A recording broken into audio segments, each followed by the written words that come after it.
I am 85 years old, and I want to tell you something that took me a long time to say out loud. My kids stopped visiting. Not all at once. Not because of a fight. Not because something terrible happened between us. They just stopped. And for the longest time, I told myself it wasn't true. I told myself they were busy. I told myself the grandkids had school, and the jobs were demanding, and the weekends fill up fast when you're raising a family. I told myself all of that, and some of it was even true. But here I am, sitting in this chair, the same chair I've sat in for 30 years, and the house is quiet. Real quiet. The kind of quiet that gets inside your chest and just sits there. My name is Walter, and I have been walking this earth for 85 years. I raised 3 children in this house, a son named Daniel, a daughter named Carol, and another son named Michael. I worked 40 years so they could have what I never did. I coached Little League on Saturday mornings when my back was already giving me trouble. I drove Carol to every piano recital, every school play, every one of her friends' birthday parties, back when her mother passed, and it was just the 2 of us holding things together. I was there, and I want to be very clear. I am not telling you this to make my children look bad. I am telling you this because I believe a lot of you watching right now know exactly what I'm talking about, and nobody says it plainly enough, so I will. It didn't happen overnight. That's what I need you to understand first. The year I retired, they came regularly. Daniel would bring the grandkids on Sunday afternoons. Carol called every few days. Michael lived about 3 hours away, but he'd make the drive on holidays, and sometimes just because he wanted to. Life felt full. I was adjusting to the slower pace, but the visits kept the quiet from becoming loneliness. Then Daniel got promoted. Good job, long hours. His wife was working too. The Sunday visits became every other Sunday. Then once a month. Then holidays only. I understood. I really did. Carol had her own health troubles for a while. Nothing serious, but enough to keep her close to home. Our phone calls got shorter, then less frequent. Then I noticed I was always the one calling first. And Michael moved, not far, not across the country, but a new town, new neighborhood, new community. And when you move like that, life fills back up fast. New routines, new neighbors, new demands on your time and your heart. I was still here, in this same house, in this same chair, but something had shifted. Now, I spent about 2 years being bitter about it. I'm not ashamed to say that. 2 years of waiting by the phone. 2 years of rehearsing what I'd say. When Daniel finally called without me, having to call him first. 2 years of looking out that front window on Sunday afternoons, waiting for a car to pull into the driveway, the way it used to. The car didn't come, and I had to decide what I was going to do with that. So here's what I learned.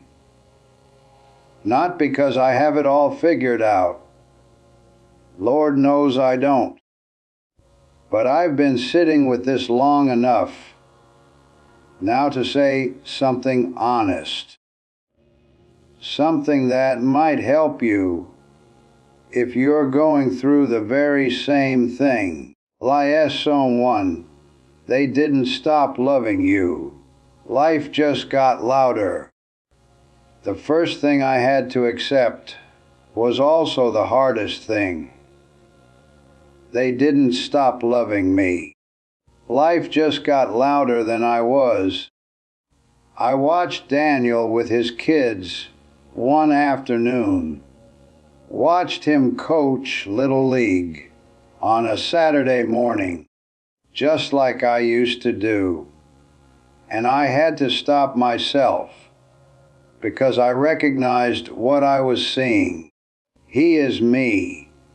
40 years ago, when I was his age, raising children, paying a mortgage, holding a job, keeping everything moving, did I call my own father every week? Did I drive 3 hours just to sit with him on a quiet Sunday afternoon? I did not, and my father never said a word about it. He just loved me, quietly and without conditions. That thought stopped me cold one evening, right here in this chair. The business isn't rejection. It's just life doing what life does. When you're in the middle of it, raising kids, paying bills, trying to hold everything together, you don't always look up.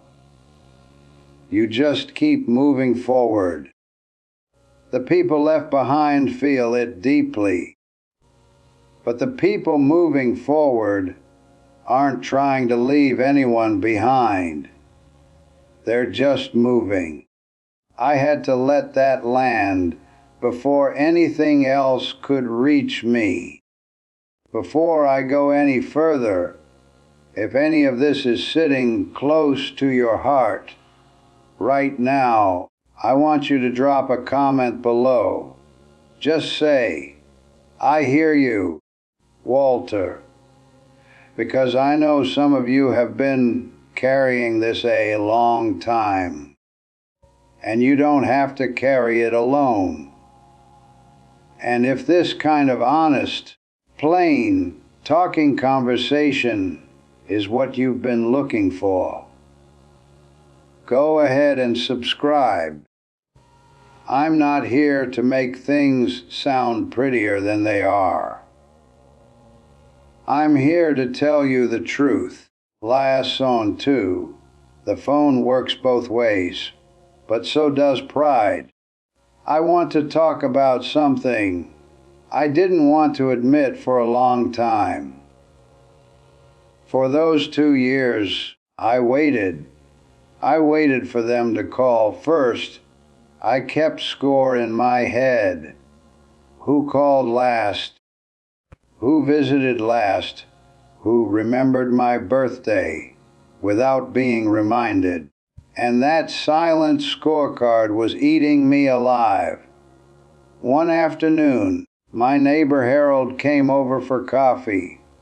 Good man, about my age. And I started in on my grievances, all of them, every last one.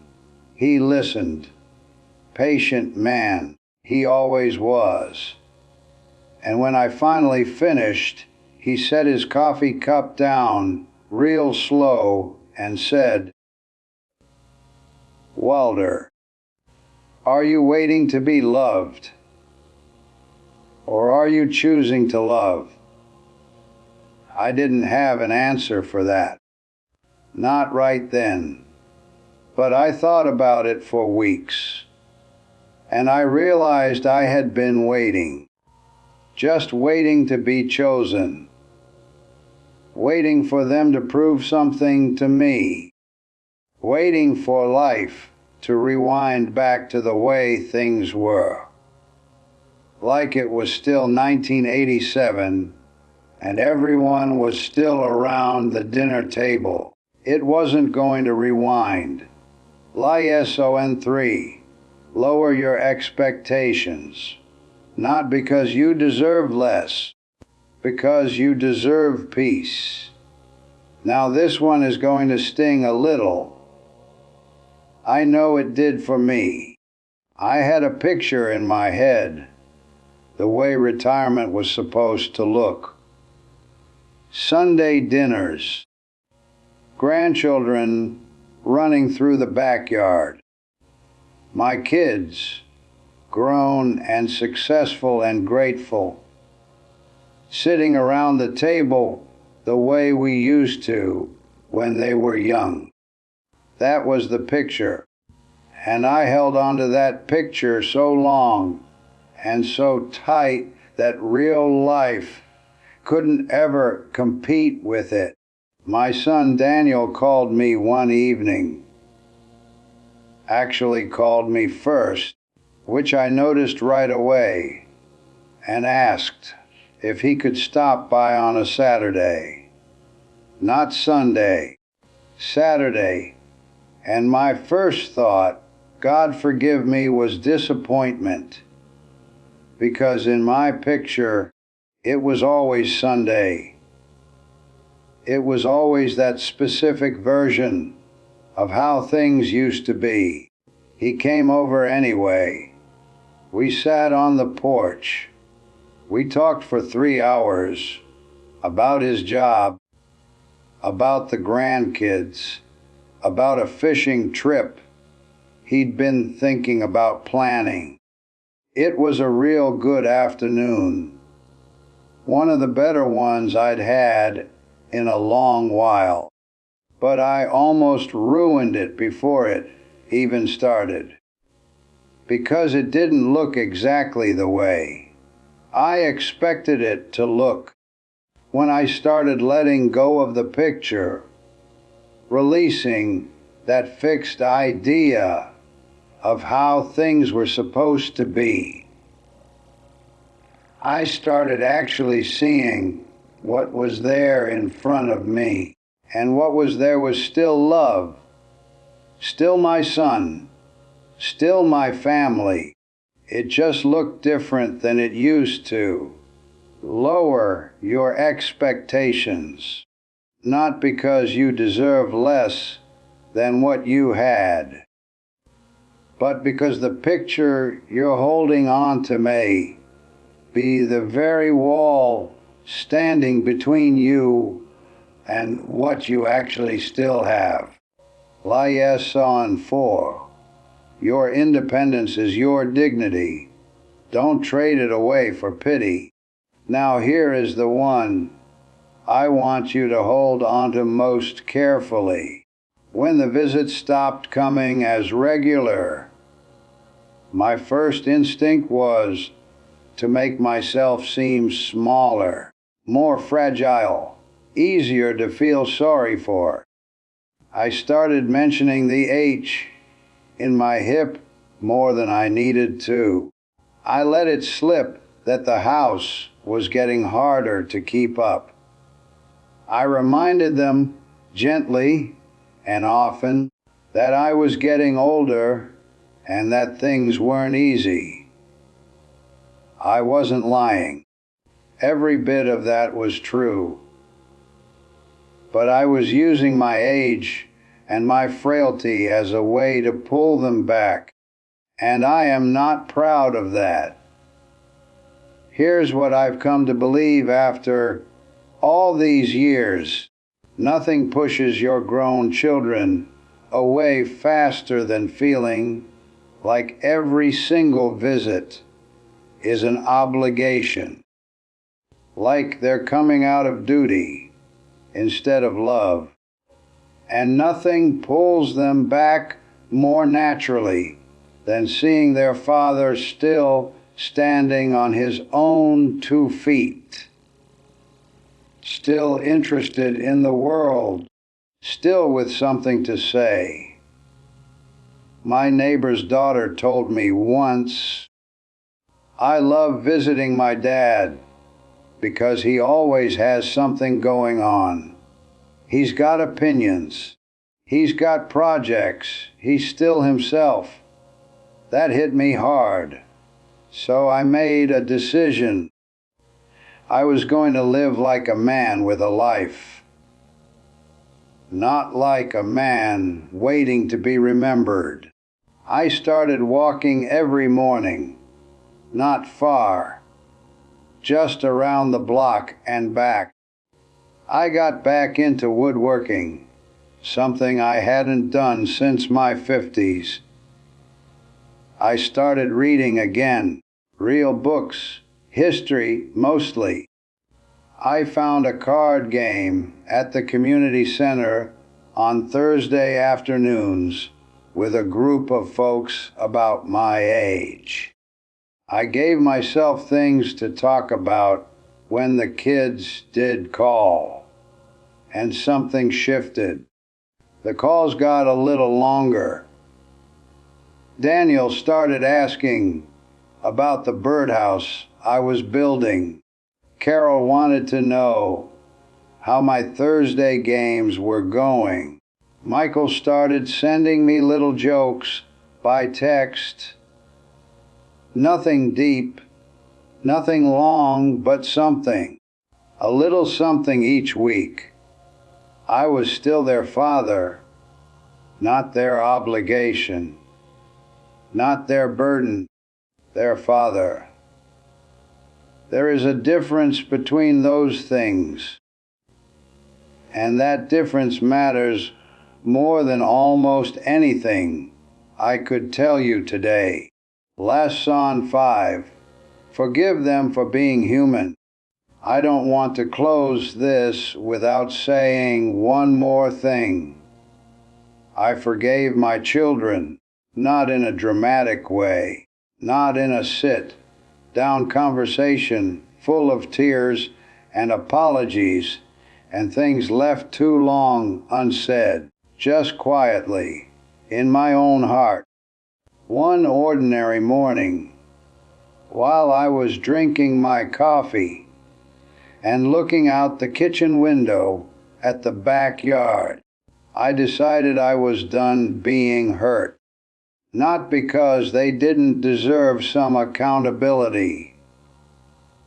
Maybe they did. But because being hurt was costing me something I could not afford to keep spending. It was costing me time, and at 85 years old, time is the one thing I refuse to waste on bitterness. They are good people. They are doing the best they know. How with what they've got? The world got loud and fast and demanding, and their old father was still here, in the quiet house, where things moved slower. They didn't mean to drift, and even if some small part of them did, even if the visits slowed down partly because it was getting hard to look at me and feel how much time had passed. I understand that too.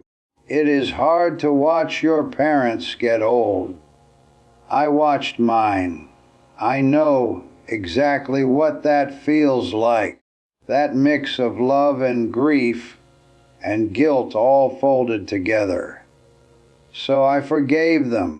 And I forgave myself for the 2 long years I spent keeping score and waiting by a window that nothing was coming through. I am 85 years old, and here is what I know to be true. Your children are not going to love you exactly the way they did when they were small. That season is behind you now, but a new one is possible if you'll stop mourning the old one just long enough to actually see it. Pick up the phone first. Build something with your hands. Go to the Thursday card game. Walk around the block in the morning air. Be someone your children want to call. Not because they feel guilty about not calling, but because you still have something real worth calling about. And on the days when this house gets real quiet and the chair feels too still and the afternoon stretches out longer than you want it to, just remember this. You raised them to go out and live their lives. Now you've got to be brave enough to go on living yours. I love my children. I am proud of every one of them, even on the days they don't call. If this found you on a hard day, I'm glad you stayed until the end. Go ahead and drop a comment below. Tell me your story. I read every single one. And if you know someone who needed to hear this today, share it with them. Sometimes all it takes is knowing you're not the only one sitting in a quiet house wondering where the time went. Take good care of yourself. You have earned it.